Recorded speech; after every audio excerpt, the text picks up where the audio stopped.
আজ পবিত্র মাহে রমজানের প্রথম দিন। সারা দেশের ধর্মপ্রাণ মুসলমানরা গভীর ধর্মীয় ভাবগাম্ভীর্য, আত্মসংযম ও তাকওয়ার অঙ্গীকারে মহামান্বিত এই মাসকে স্বাগত জানিয়েছে। ভোরের সেহরির মাধ্যমে শুরু হয় সিয়াম সাধনার প্রথম প্রহর। নীরব, স্নিগ্ধ আর এক আত্মশুদ্ধির প্রত্যয়ে ভরা নতুন দিনের সূচনা। প্রথম রোজায় কেমন ছিল রাজধানী ঢাকার চিত্র?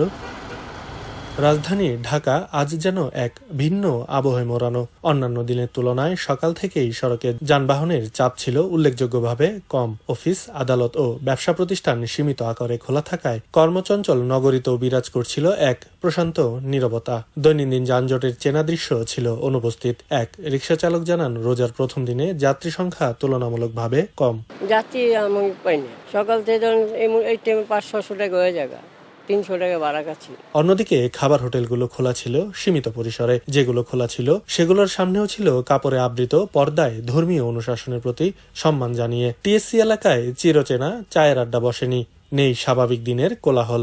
রাজুতে ছিল না কোনো মিছিল, সমাবেশ কিংবা সভা। রমজান উপলক্ষে শিক্ষা প্রতিষ্ঠানগুলোর পরিবেশও ছিল শিক্ষার্থী শূন্য। একটি স্কুলের সামনে অবস্থানরত এক আইসক্রিম বিক্রেতা জানান, বেচাকেনা এখনো করি নাই। বেচাকেনা রমজান মাসে তো বেচাকেনা খুব কম হয় এমনি। তারপরে স্কুলটা খোলা ছিল, এটা ভাবছি এই জন্যই আসছিলাম, কিন্তু বন্ধ হয়েছে হঠাৎ করে, এই জন্য বেচাকেনা এখনো করতে পারিনি। ধর্মপ্রাণ মুসলমানদের বিশ্বাস, রমজান মাস কেবল উপবাসের মাস নয়, এটি আত্মসংযম, ত্যাগ, ধৈর্য ও সহমর্মিতার অনুশীলনের এক অনন্য সময়। কোলাহল মুক্ত, সংযত ও শান্ত পরিবেশে ইবাদত বন্দেগীর মধ্য দিয়ে তারা এই মাস অতিবাহিত করতে চান। রমজানের প্রথম দিনের আবহ যেন স্পষ্ট হয়ে উঠেছে এই পবিত্র মাসের মূল বার্তা: সংযমে শুদ্ধি, সহমর্মিতায় মানবতা আর ত্যাগে আত্মার উৎকর্ষ।